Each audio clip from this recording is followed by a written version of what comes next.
اور پھر نظم ہے میدان کربلا میں گرمی کی شدت۔ محرم کا اور اس نظم کا بہت گہرا تعلق ہے۔ میر انیس اس کے شاعر ہیں۔ پیج نمبر ہے 124۔ کتاب کا پیج نمبر کون سا ہے؟ 124، 124۔ میر انیس کے حالات آپ کو پہلے سمجھاتا ہوں، اس کے امپورٹنٹ پوائنٹس بس آپ نے یاد کرنے ہیں، زیادہ نہیں یاد کرنا۔ ایک تو ان کا اصل نام آپ کو آنا چاہیے، سید ببر علی ان کا اصلی نام تھا۔ اور یاد رکھیں پوری کتاب میں سے جو سب سے زیادہ سن ولادت مشہور ہے جو پیپر میں آتا ہے، یعنی 1800 پورا۔ سن ولادت کتنا ہے ان کا؟ سن ولادت کون سا ہے؟ 1800، 1800۔ تو یہ 1800 جو سن ولادت ہے یہ سب سے زیادہ مشہور ہے فیڈرل بورڈ میں آنے کے لیے، وہ میر انیس کا ہے۔ میر انیس کا سن ولادت آپ کو یاد کرنا ہوگا، یہ ہائی لائٹ کر لیں سارے بچے۔ ان کی وجہ شہرت دوسرا امپورٹنٹ آبجیکٹیو ہے۔ پہلا امپورٹنٹ آبجیکٹیو بتایا ان کا سن ولادت یعنی 1800۔ دوسرا امپورٹنٹ آبجیکٹیو ہے میر انیس کے حالات میں سے کہ یہ سمجھ لیں کہ لازمی آئے گا یہ والا سوال جو ابھی میں بول رہا ہوں آبجیکٹیو میں، کہ میر انیس کی وجہ شہرت کیا ہے؟ تو آپ کیا لکھو گے جواب میں؟ مرثیہ نگاری۔ مرثیہ نگاری، مرثیہ کسے کہتے ہیں؟ سب سے پہلا سوال آپ کے ذہن میں آئے گا، کیونکہ آپ نے 9th میں کوئی مرثیہ نہیں پڑھا، تو فرسٹ ایئر میں بھی آپ نے 2 مرثیے پڑھنے ہیں اور ابھی 10th میں آپ 1 مرثیہ پڑھ رہے ہیں۔ مرثیہ کیا ہوتا ہے؟ سب سے پہلے آپ سارے بچے مرثیہ کی ڈیفینیشن لکھ لیں گے۔ مرثیہ کی تعریف لکھیے سارے بچے۔ ایسی نظم جس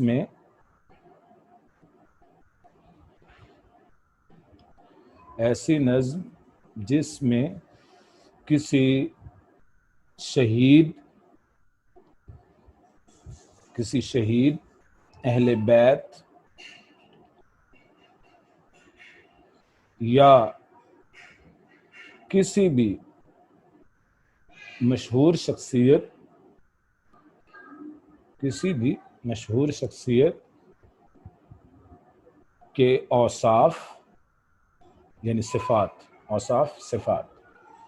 اوصاف، فضائل، شہادت کا تذکرہ کیا جائے اسے مرثیہ کہتے ہیں۔ اوصاف، فضائل اور شہادت کا تذکرہ کیا جائے، یہ 3 پوائنٹس ہیں مین۔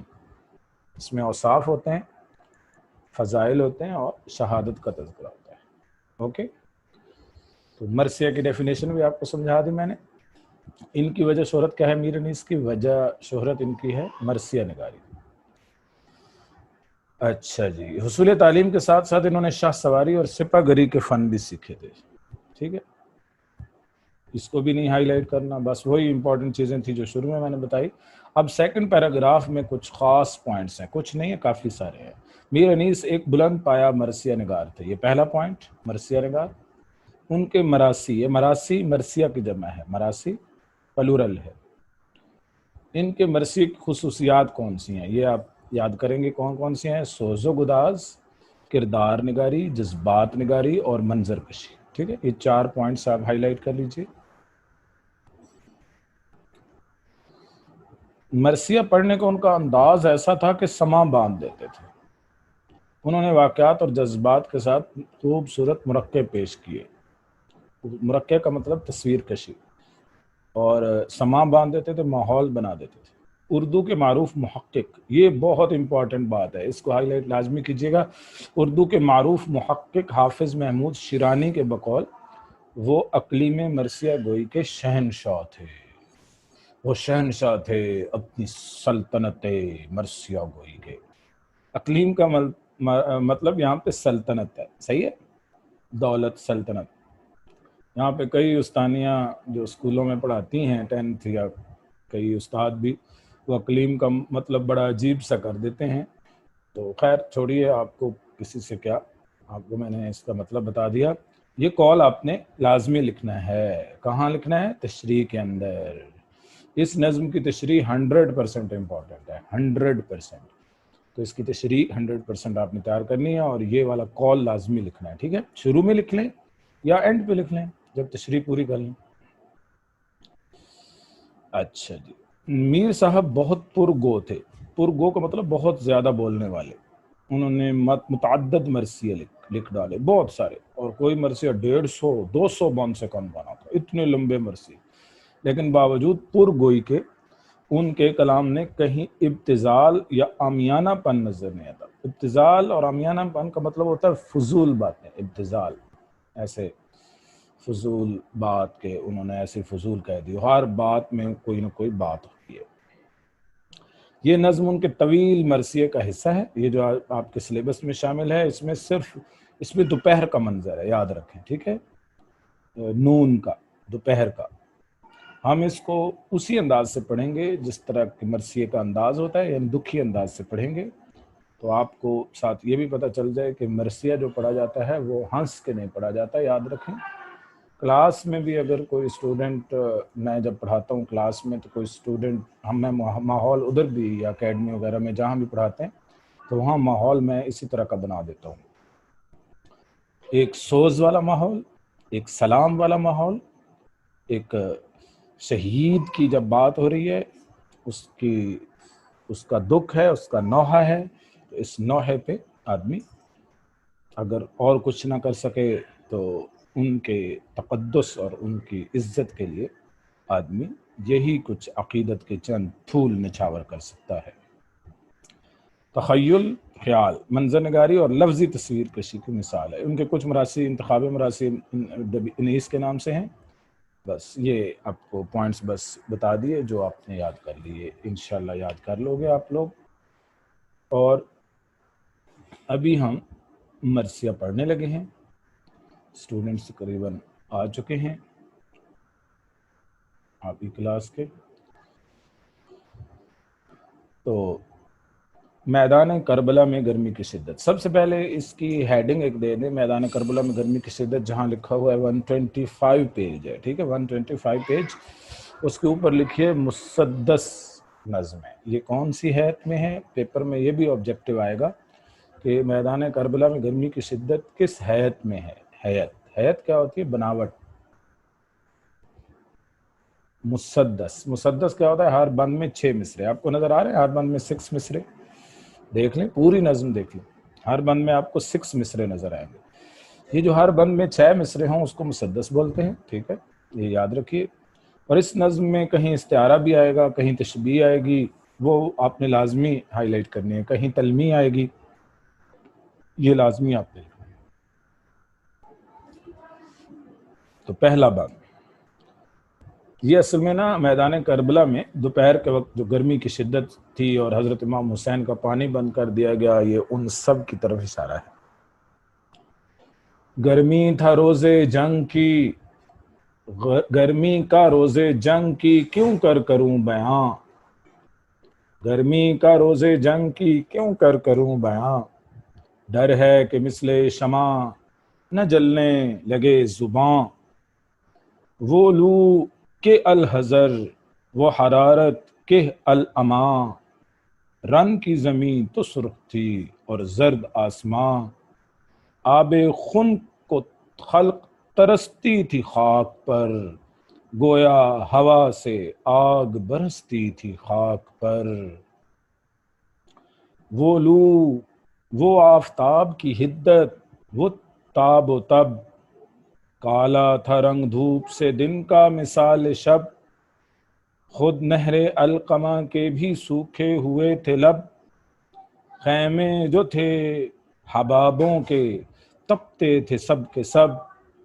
اڑتی تھی خاک خشک تھا چشمہ حیات کا, کھولا ہوا تھا دھوپ سے پانی فرات کا. تو یہ میں نے 2 بند آپ کے سامنے پڑھے ہیں. آپ نے اسی طرح ریڈ کرنا ہے بچے سب ڈے. ٹھیک ہے, یہ بالکل ڈیفرنٹ طرز کی نظم ہے. اس نظم میں آپ نے بالکل الگ سا ذہن لے کے بیٹھنا ہے، تشریح کرنی ہے اور سوز کے ساتھ۔ روزے جنگ کا مطلب جنگ کا دن۔ جنگ کا دن کون سا تھا؟ 10 محرم۔ اس کے اوپر لکھیے 10 محرم، 10th of Muharram. 10th of محرم یہ ہے دن جس دن یہ واقعہ ہوا۔ آپ کو پتہ ہے واقعہ کربلا۔ کیوں کروں بیان؟ شاعر کہتے ہیں میں کیسے بیان کروں، مطلب بیان ہی نہیں کر سکتا۔ اس کا مطلب کیا بنے گا کیوں کروں بیان؟ کہ بیان کرنے کے قابل، ناقابل بیان ہے، ناقابل بیان۔ کیوں؟ وجہ کیا ہے؟ دوسرے مصرع میں وجہ بتائی۔ ڈر ہے کہ مثل شمع نہ جلنے لگے زباں، مجھے ڈر ہے، مجھے خطرہ ہے کہ شمع کی طرح میری زبان نہ جلنے لگ جائے۔ تو یہ آ گئی تشبیہ، پہلا پوائنٹ آ گیا۔ یہاں مثل شمع کو انڈرلائن کیجئے سارے بچے اور لکھی تشبیہ۔ اس میں تشبیہ بیان ہوئی۔ شاعر اس لیے نہیں بیان کرنے لگا جنگ کے دن کی گرمی کا ذکر، اس لیے نہیں کرنا چاہتا۔ اس شعر میں یہی شاعر کہنا چاہ رہے ہیں میں نہیں کرنا چاہتا بیان، میرا دل ہی نہیں کر رہا۔ کیوں نہیں کرنا چاہتا؟ کیونکہ مجھے ڈر ہے کہ اس گرمی کا ذکر بیان کرتے کرتے میری زبان ہی نہ جل پڑے جیسے شمع جلتی ہے۔ اس کو بولتے ہیں مبالغہ آرائی۔ تو پہلے شعر سے ہی مبالغہ آرائی شروع ہو گئی۔ یاد رکھیں مبالغہ آرائی بہت زیادہ استعمال کرتے تھے یہ شاعر۔ کون؟ میر انیس۔ مبالغہ آرائی، مبالغہ آرائی، مبالغہ آرائی کیا ہوتی ہے؟ حد سے بڑھ کر بیان کر، حد سے بڑھ کر کوئی چیز بیان کی جائے تو اس کو کیا بولتے ہیں؟ مبالغہ آرائی۔ تو دیکھیں نا، حد سے بڑھ کر بیان کر رہا ہے نا شاعر کہہ رہا ہے کہ میں بیان ہی نہیں کر سکتا، قیامت کی گرمی تھی سمجھ لو، ٹھیک ہے؟ یعنی جو گرمی تھی اس دن کی وہ ایسی تھی، وہ جیسے قیامت ہوتی ہے۔ وہ گرمی اتنی زیادہ تھی کہ جس طرح شمع جلتی ہے اس کی آگ ہوتی ہے، اسی طرح زبان سے اگر اس کی گرمی کا حال بھی بیان کیا تو میری زبان جل پڑے گی۔ یہ شاعر کا کہنا۔ واقعی آپ کیا لکھو گے اس میں مین پوائنٹ کہ سٹارٹ کیسے کرو گے تشریح؟ شاعر میدان کربلا میں گرمی کی شدت کا منظر بیان کرتے ہوئے کہتے ہیں کہ، کیسے بولو گے؟ کیسے لکھو گے؟ شاعر میدان کربلا میں گرمی کی شدت کا منظر بیان کرتے ہوئے کہتے ہیں کہ، یا اس کی تصویر کشی کرتے ہوئے کہتے ہیں کہ، صحیح ہے؟ پھر اس کے بعد آگے لکھو گے کہ اس روز اتنی گرمی تھی، قیامت کی گرمی تھی، اتنی گرمی تھی کہ اگر میں صرف اس کا حال بیان کروں تو میری زبان شمع کی طرح نہ جلنے لگ جائے، میں وہ بیان ہی نہیں کر سکتا، میں اس گرمی کا حال بیان نہیں کر سکتا۔ وہ ایسی گرمی تھی کہ اگر میں نے اس کا حال بیان کیا تو میری زبان بھی جل پڑے گی۔ تو اس میں تشبیہ بھی استعمال ہوئی ہے مثل شمع، اور اس میں مبالغہ آرائی بھی ہوئی ہے، ٹھیک ہے؟ فرسٹ شعر۔ دوسرا شعر پڑھنے لگا۔ وہ لو، ایسی لو تھی، لو کا مطلب ہے گرم ہوا، کہ الحذر، الحذر کا مطلب ہے اللہ پناہ دے، اللہ بچائے، ٹھیک ہے؟ الحذر کا مطلب لکھیے اللہ بچائے، یہ عربی کے الفاظ۔ وہ حرارت کے الامام، وہ حرارت تھی، وہ گرمی تھی، حرارت کا مطلب بھی گرمی کے الامام، الامام کا مطلب بھی ہے اللہ امن میں رکھے، اللہ بچائے۔ یعنی وہ جو قیامت کی گرمی تھی 10 محرم کی، جس گرمی میں حضرت امام حسین کا پانی بند کر دیا گیا تھا، وہ ایسی گرمی تھی کہ اللہ بچائے۔ ایسی گرمی سے کسی بھی انسان کو، کسی بھی ذی روح کو، کسی جانور کو بھی اللہ تعالیٰ ایسی گرمی سے بچائے، وہ تو انسان تھے اور اہل بیت تھے۔ تو ایسی حرارت تھی، ایسی گرمی تھی کہ الاما، اللہ امن میں رکھے۔ رن کی زمین تو سرخ تھی اور زرد آسماں، رن کا مطلب لکھیے میدان جنگ، میدان جنگ کی زمین سرخ ہو رہی تھی۔ آپ کو پتہ ہے نا جب کوئی چیز آپ بھی باہر نکلو اگر گرمی میں تو آپ کا چہرہ بھی سرخ ہو جاتا ہے، تو گرمی میں زمین شاعر کہتے ہیں سرخ ہو گئی تھی میدان جنگ کی، اور آسمان زرد پڑ گیا تھا۔ آسمان یلو کلر کا ہو گیا تھا، زرد ہو گیا تھا، جیسے زردے کا کلر ہوتا ہے اس طرح کا ہو گیا تھا، پھیکا پھیکا سا اس کا کلر ہو گیا تھا۔ اور زمین سرخ ہو گئی تھی، گرمی کی شدت اتنی زیادہ تھی۔ آب خنک کو خلق ترستی تھی خاک پر۔ آب خنک کا مطلب لکھیے ٹھنڈا پانی، ٹھنڈے پانی کو مخلوق ترستی تھی۔ خلق کا مطلب لکھیے مخلوق ترستی تھی خاک پر، زمین پر، یعنی جو زمین تھی اس پر مخلوق ٹھنڈے پانی کو ترس رہی تھی۔ کون سی مخلوق کی طرف اشارہ ہے؟ اہل بیت کی طرف اشارہ ہے، حضرت امام حسن، امام حسین اور ان کے سارے جو اولاد تھی، اہل بیت تھے، 70 جان نثار تھے، ان سب کی طرف اشارہ ہے جن کا پانی بند کر دیا گیا تھا۔ گویا ہوا سے آگ برستی تھی خاک پر۔ شاعر کہتے ہیں ایسے لگتا تھا جیسے ہوا سے آگ برس رہی ہے زمین پر، ایسے لگتا تھا کہ جیسے سورج نہیں ہے بلکہ وہ روشنی نہیں دے رہا بلکہ وہ آگ برسا رہا ہے۔ مخلوق تڑپ رہی تھی اس گرمی سے۔ تو یہ پہلا بند ختم ہوا۔ اس پہلے بند میں شاعر نے میدان جنگ یعنی کہ روز جنگ یعنی کہ 10 محرم کی گرمی کی شدت کا منظر بیان کیا ہے کہ اس سے اللہ پناہ دے۔ اس دن زمین سرخ ہو گئی تھی اور زرد آسماں ہو گیا تھا اور ٹھنڈے پانی کو مخلوق ترس رہی تھی اور ہوا سے آگ برس رہی تھی۔ یہ جو گویا کا لفظ کسی بھی شعر میں آ جائے تو یہ بھی تشبیہ ہوتی ہے، اس کے ساتھ بھی لکھیے تشبیہ۔ لاسٹ جو مصرع ہے اس میں بھی تشبیہ ہے، ٹھیک ہے، لاسٹ مصرے میں بھی تشبیہ ہے۔ سیکنڈ بند، دوسرا بند، وہ لو، شاعر میدان گرمی کی میں میدان کربلا میں گرمی کی شدت کا منظر بیان کرتے ہوئے کہتے ہیں کہ وہ لو، وہ گرم ہوا، وہ آفتاب کی حدت، وہ سورج کی گرمی، وہ سورج کی حدت جو ہے سخت، جو گرم سورج تھا، وہ تاب و تب۔ تاب و تب کا مطلب کیا ہے؟ چمک دمک، چمک دمک، ٹھیک ہے، تاب و تب کا مطلب چمک دمک، اور اس کا مطلب گرمی بھی آپ کر سکتے ہیں۔ کالا تھا رنگ دھوپ سے دن کا مثال شب، دھوپ سے دن کا رنگ کالا ہو گیا تھا جیسے رات ہوتی ہے، یعنی 10 محرم کا دن اتنا گرم دن تھا کہ اس دن سورج جیسے سوا نیزے پر ہو، جیسے قیامت کا منظر ہو، کیونکہ زمین پر نواسے رسول شہید ہو رہے تھے اور ان کا پانی بند کر دیا گیا تھا۔ تو اس لیے شاعر کہتے ہیں کہ دھوپ کی وجہ سے جو دن کا رنگ ہے وہ کالا ہو گیا تھا جیسے رات ہوتی ہے۔ یہ بھی تشبیہ ہے۔ سیکنڈ مصرع، دوسرے بند کا سیکنڈ مصرع، اس کے ساتھ بھی لکھی تشبیہ۔ تشبیہ کیسے؟ مثال شب۔ مثال شب کا کیا مطلب ہے؟ رات کی مثال، رات کی طرح، رات کی طرح، جب کی طرح آ جائے، گویا آ جائے، مثل آ جائے تو وہ کیا ہوتی ہے؟ تشبیہ ہوتی ہے۔ تو یہ دیکھیں مبالغہ آرائی بھی ہے، یہاں بھی مبالغہ آرائی ہے۔ تو شاعر کیا کہہ رہا ہے؟ مبالغہ آرائی بیان کرتے ہوئے کہتا ہے کہ دن کا رنگ کالا ہو گیا تھا، حالانکہ دن کا رنگ سفید ہوتا ہے۔ کس طرح کالا ہو گیا تھا؟ جیسے رات ہوتی ہے، کیونکہ گرمی اتنی زیادہ تھی۔ خود نہر القمہ کے بھی سوکھے ہوئے تھے لب۔ نہر القمہ دریائے فرات کی طرف اشارہ ہے۔ شاعر کہتے ہیں دریائے فرات کے بھی لب سوکھے ہوئے تھے۔ کیا مطلب ہے؟ اس کا پانی بھی کناروں سے سوکھا ہوا تھا، اس کا پانی بھی نیچے چلا گیا تھا، سوکھ کے اس کے کناروں سے پانی اتر گیا تھا۔ کیوں؟ گرمی کی وجہ سے۔ خیمے جو تھے حبابوں کے تپتے تھے سب کے سب، جو حبابوں کے خیمے بنے ہوئے تھے وہ سب تپتے تھے۔ اس سے مراد دو ہیں، ایک تو جو خیمے لگائے ہوئے تھے کہاں پہ؟ دریائے فرات کے کنارے پہ نواسے رسول اور ان کے ساتھ اہل بیت، ان کے رفقائے کار نے، ان سب کے خیمے تپ رہے تھے۔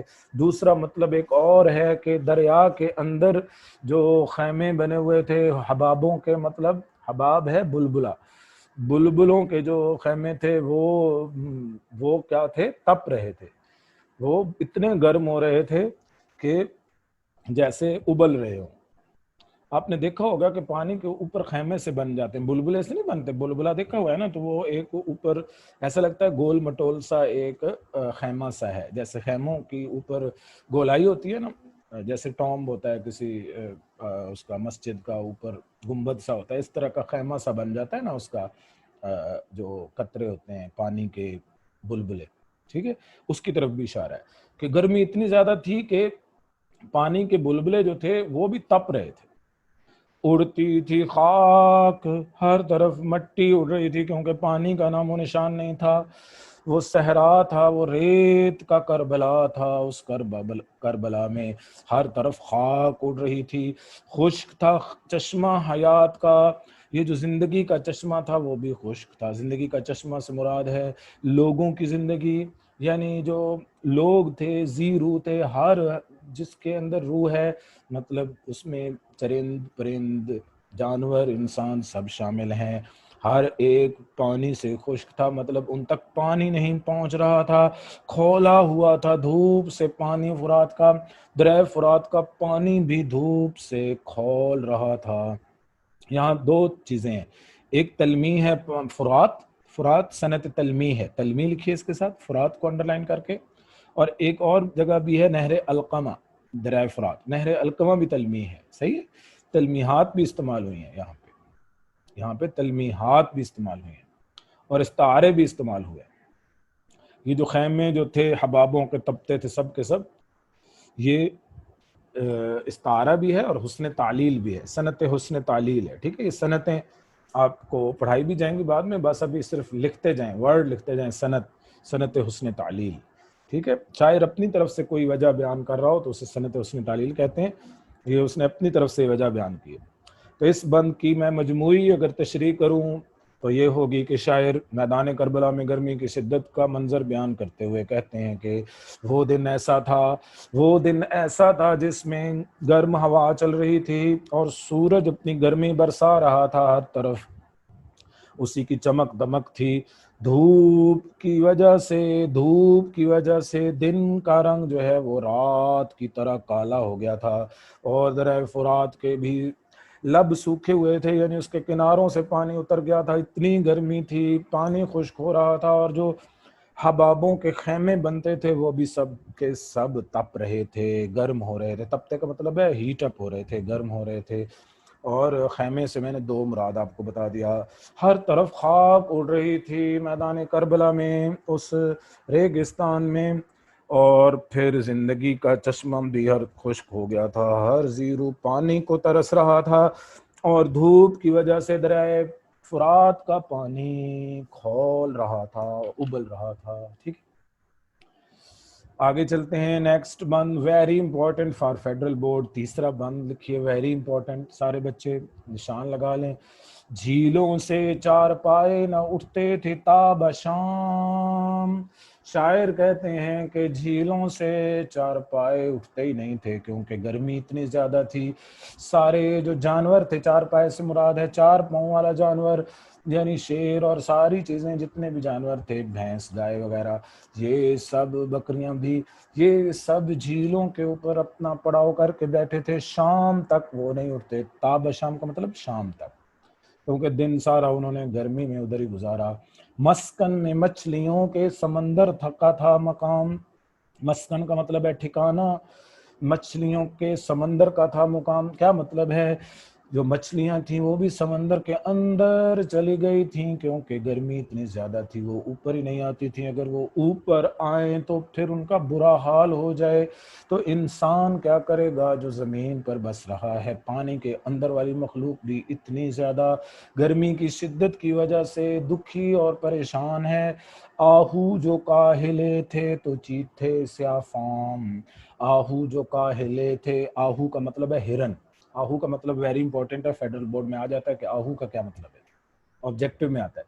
آہو ہرن ہے، کاہلے تھے، سست تھے، چیتے سیاہ فام تھے. چیتے کالے رنگ کے ہو گئے تھے، بلیکی جیسے ہوتا ہے نا، بلیکی سے. چیتے حالانکہ وائٹ ہوتے ہیں لیکن وہ بلیک ہو گئے تھے، یعنی کہ کالے ہو گئے تھے. اس کی وجہ کیا تھی؟ کیونکہ گرمی کی شدت اتنی زیادہ تھی. اور ہرن بہت زیادہ چھلانگیں لگاتا ہے، وہ بہت چست جانور ہے، لیکن شاعر کہتے ہیں گرمی اتنی زیادہ تھی کہ وہ بھی سست ہو گیا تھا. پتھر پگھل کے رہ گئے تھے مثل موم خام. یہ بھی تشبیہ کی مثال آ گئی. ٹھیک ہے، چوتھے مصرع کے ساتھ لکھیے تشبیہ. پتھر پگھل کے رہ گئے تھے جیسے موم خام ہوتی ہے. موم خام کا مطلب ہے ایسا موم جو خام ہو، کچا موم، کچے موم کی طرح پگھل. خام کا مطلب لکھیے کچا.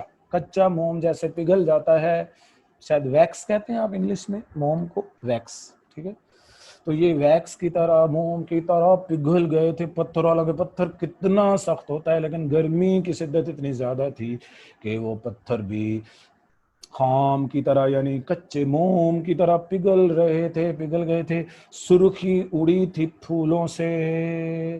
پھول سرخ ہوتے ہیں لیکن جب دھوپ کی شدت ہو تو آپ کو پتا ہے کہ چیزوں کا رنگ اڑ جاتا ہے. جیسے گاڑیوں کا رنگ بھی, دھوپ میں کھڑی ہوں گاڑیاں تو ان کا رنگ بھی اڑ جاتا ہے, اس لیے لوگ اوپر کور کر کے رکھتے ہیں. اسی طرح پھولوں کا رنگ بھی سرخ ہوتا ہے, لیکن شاعر کہتے ہیں اس دن ایسی گرمی تھی کہ پھولوں کا رنگ بھی اڑا ہوا تھا, ان کی سرخی بھی اڑی ہوئی تھی. سبزی گیاہ سے چلی گئی تھی. گیاہ کا مطلب لکھیے گھاس, یہ بھی very important objective federal board. ایک آہو کا مطلب آتا ہے اور ایک گیاہ کا مطلب, یہ لازمی یاد کیجیے گا, شاباش بچے سارے. سبزی گیاہ سے, سبزی گھاس سے اڑ گئی تھی, یعنی گھاس سے بھی سبزہ اڑ گیا تھا. پانی کنویں میں اترا تھا سائے کی چاہ سے. کنویں جو تھے پانی کے, ان میں پانی نیچے چلا گیا تھا. سایہ بھی بندے کا نہیں نظر آتا تھا چاہ سے. چاہ کا مطلب کیا ہے؟ کنواں. چاہ کا مطلب بھی کنواں ہے اور کنویں کا مطلب بھی کنواں ہے, ٹھیک ہے. چاہ فارسی میں کنویں کو کہتے ہیں. یعنی گرمی اتنی زیادہ تھی کہ کنویں اپنا پانی نیچے کو لے گئے تھے, یعنی خشک ہو گئے تھے. تو اس کا میں مجموعی آپ کو اس کی تشریح اگر کروں تو یہی بنے گی تشریح.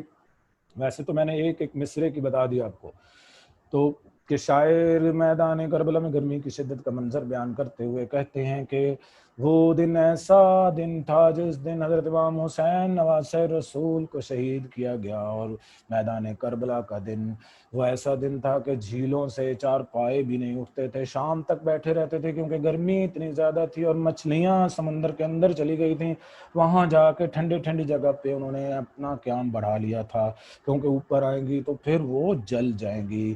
آہو جو کاہلے تھے, یعنی کہ جو ہرن تھے وہ سست ہو گئے تھے, اور چیتے کالے رنگ کے بن گئے تھے, اتنی گرمی تھی. اور یہ بھی وہ ہے اپنا, اس کو بھی مبالغہ آرائی کہتے ہیں, ٹھیک ہے. تیسرے مصرے کے ساتھ لکھیے مبالغہ آرائی. مبالغہ آرائی.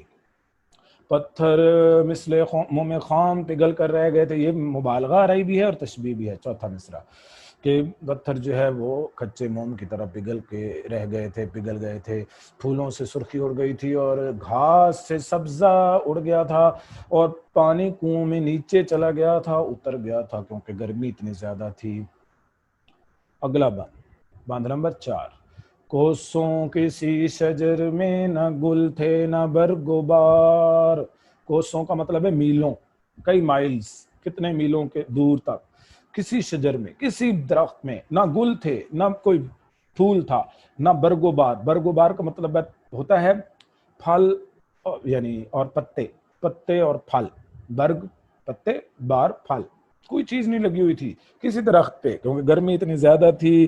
ایک نخل جل رہا تھا, ایک کھجور کا درخت جل رہا تھا. نخل کا مطلب سمپل درخت بھی ہوتا ہے اور کھجور کے لیے بھی بولا جاتا ہے.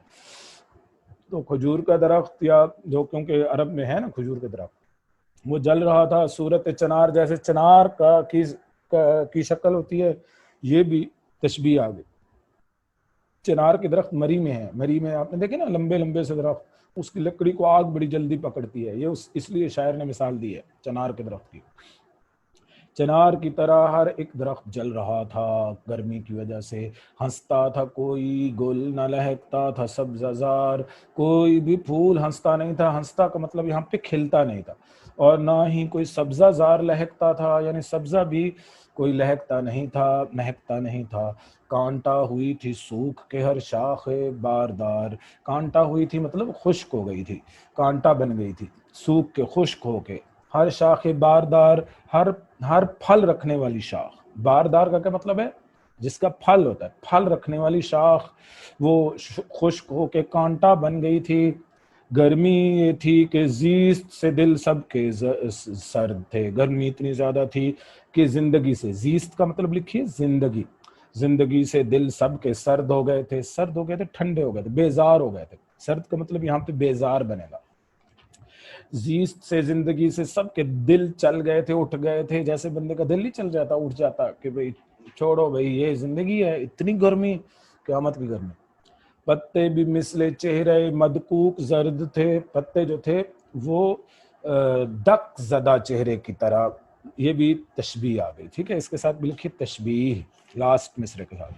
پتے کس کی طرح؟ چہرہ مدکوک. مدکوک کہتے ہیں تپ سنا ہوا ہے آپ نے, یہ ٹی بی اور اس طرح کی مرض ہوتے ہیں نا, تو اس میں ایک بیماری ہوتی ہے جس میں چہرہ زرد ہو جاتا ہے. اس چہرے کی طرح, اس جیسے کسی کو بیماری لگی ہو وہ والی جس میں چہرہ زرد ہو جاتا ہے, اس کی طرح پتے بھی زرد ہو گئے تھے. شیر اٹھتے تھے نہ دھوپ کے مارے کچھار سے. کچھار شیر کے رہنے کی جگہ. کچھار کا مطلب بھی پیپر میں آ جاتا ہے. Federal board objective, very important, meaning یاد رکھیں کچھار کا. شیر اٹھتے تھے نہ دھوپ کے مارے کچھار سے, یعنی شیر اپنی رہنے والی جگہ سے نہیں اٹھتے تھے کیونکہ دھوپ انہیں بھی لگتی تھی. آہو نہ منہ نکالتے تھے سبزہ زار سے. آہو کا مطلب پہلے بھی بتایا ہے, ہرن کو کہتے ہیں, ہرن. ہرن, ٹھیک ہے, ہرن جو ہیں وہ منہ بھی نہیں نکالتے تھے سبزہ زار سے. انہوں نے اپنا ٹھنڈک میں سبزے میں اپنا منہ دبایا ہوا تھا. آئینہ مہر کا تھا مقدر غبار سے. مہر کا مطلب ہے سورج, مہر کا مطلب ہے سورج, اور آئینہ کا مطلب ہے چہرہ. سورج کا جو چہرہ تھا وہ بھی غبار سے مقدر تھا, یعنی اٹا ہوا تھا. اٹا ہوا مقدر. گدلا, گدلا پن جانتے ہیں نا, میلا کچیلا. غبار سے, گرد و غبار سے, کیونکہ مٹی اس پہ بھی آ گئی تھی. گردوں یعنی گرم ہو کے نا اس کا چہرہ بھی بدل گیا تھا.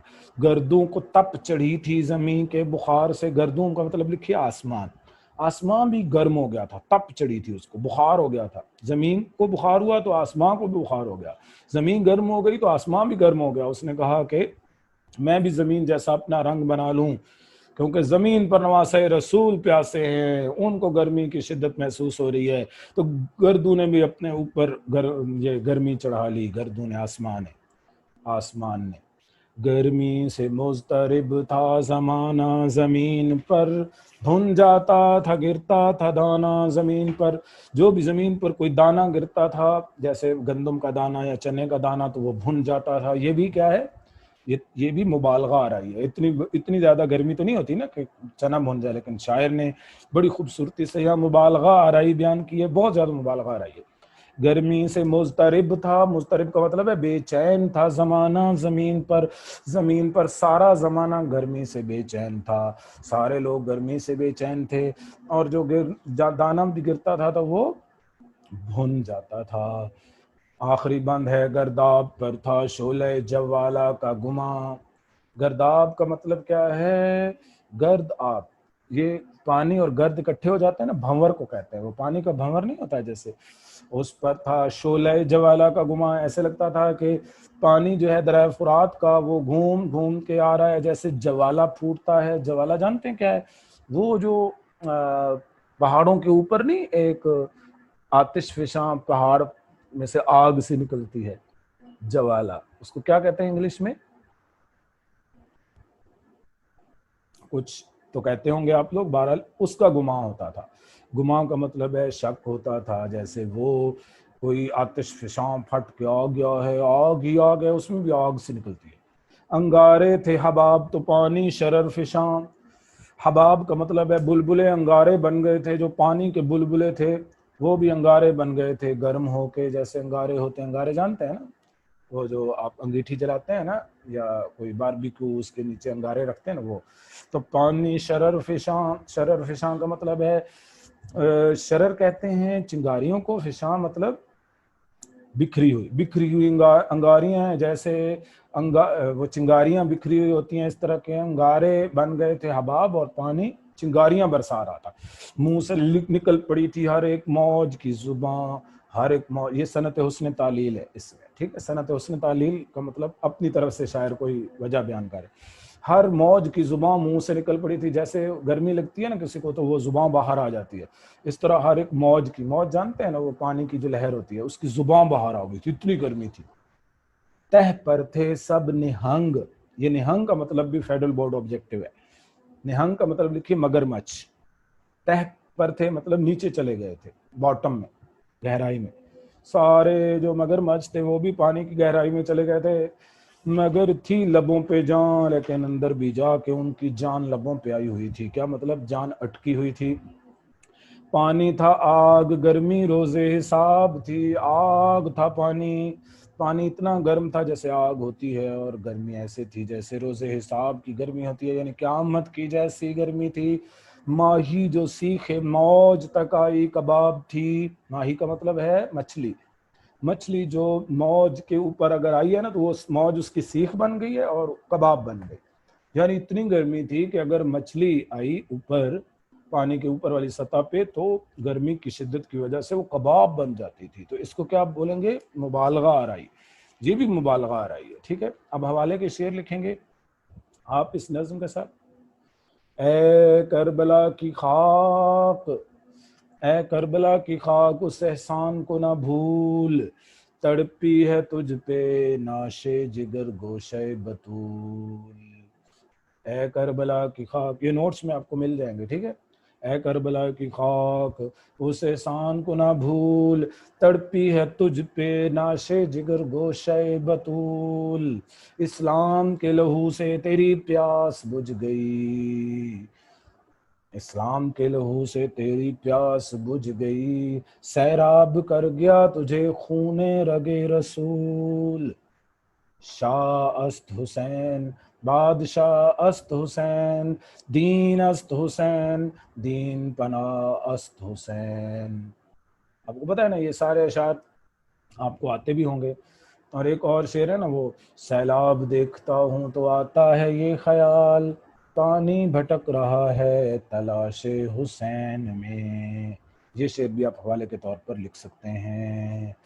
تو یہ تھی نظم۔ اب اس کے کویسچن آنسر بس ڈسکس تھوڑے سے کر دیتا ہوں، باقی آپ کو مل جائیں گے، آپ کو بھیجے جائیں گے۔ میر انیس نے پہلے بند میں زبان کو کس سے تشبیہ دی ہے؟ شمع سے، شمع سے۔ دوسرے بند میں نہر کے لب سے کیا مراد ہے؟ کنارے، لب سے کیا مراد ہے؟ کنارے۔ شاعر کے بیان کے مطابق دریا فرات کے پانی پر دھوپ کا کیا اثر ہوا؟ دریا فرات کا پانی ابلنے لگا، کھولنے لگا۔ شاعری میں میر انیس کی وجہ شہرت کیا ہے؟ مرثیہ نگاری۔ یہ ویری امپورٹنٹ ہے، آبجیکٹیو ہے، یہ آبجیکٹیو ہے، ٹھیک ہے، یہ شارٹ نہیں آتا، آبجیکٹیو۔ وجہ شہرت کیا ہے؟ مرثیہ نگاری، اس کا آنسر لکھے مرثیہ نگاری۔ حیت کے اعتبار سے اس نظم کو کیا کہیں گے؟ یہ بھی آبجیکٹیو ہے، مسدس، مسدس۔ اب آبجیکٹیو ہیں، میدان کربلا میں گرمی کی شدت کس شاعر کی ہے؟ میر انیس کی۔ گرمی کی شدت صنف سخن کے لحاظ سے کیا ہے؟ مرثیہ، چوتھا مرثیہ، چوتھا پوائنٹ۔ شاعر گرمی کی شدت کا ذکر کرتے ہوئے لرزاں ہے کہ فرسٹ ون، زباں مثل شمع نہ جل اٹھے، فرسٹ ون ہائی لائٹ کیجیے۔ رن کی زمین سرخ تھی اور آسمان کیا تھا؟ زرد، زرد۔ زمین پر خلق خدا کس چیز کو ترس رہی تھی؟ آب خنک کو، دوسرا آپشن آب خنک۔ دن کے مثال شب سیاہ ہونے کی وجہ کیا تھی؟